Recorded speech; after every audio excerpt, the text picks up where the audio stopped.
Kita beralih ke informasi lainnya, Saudara. Forum Koordinasi Pimpinan Daerah atau Forkopimda Kota Bogor melakukan sidak di Elvis Cafe dan Resto X Holy Wings Bogor, Jalan Pajajaran, Kecamatan Bogor Timur, Kota Bogor pada Sabtu 25 Juni.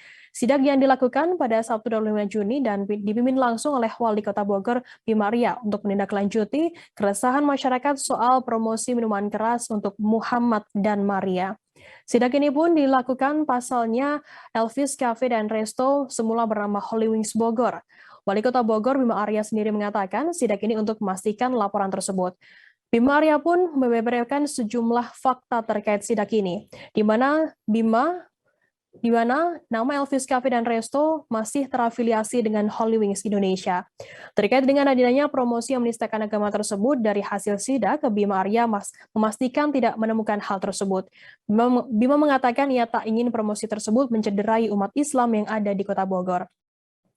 Meski tak menemukan seperti yang ada di Holy Wings, Bima menemukan minuman keras dengan kandungan alkohol di atas 5%. Bahkan Wali Kota Bogor beserta jajaran Forkopimda menemukan gudang yang menyimpan ratusan botol minuman keras di atas 5%. Bima Arya pun langsung geram dan mengancam akan mencabut izin dari Elvis Cafe and Resto.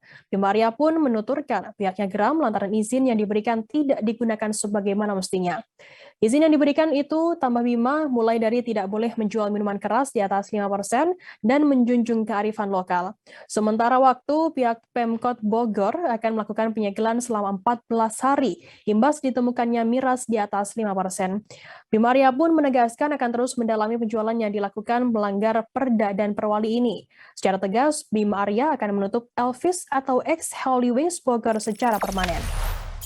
Jangan lupa subscribe, share, komen, dan like ya.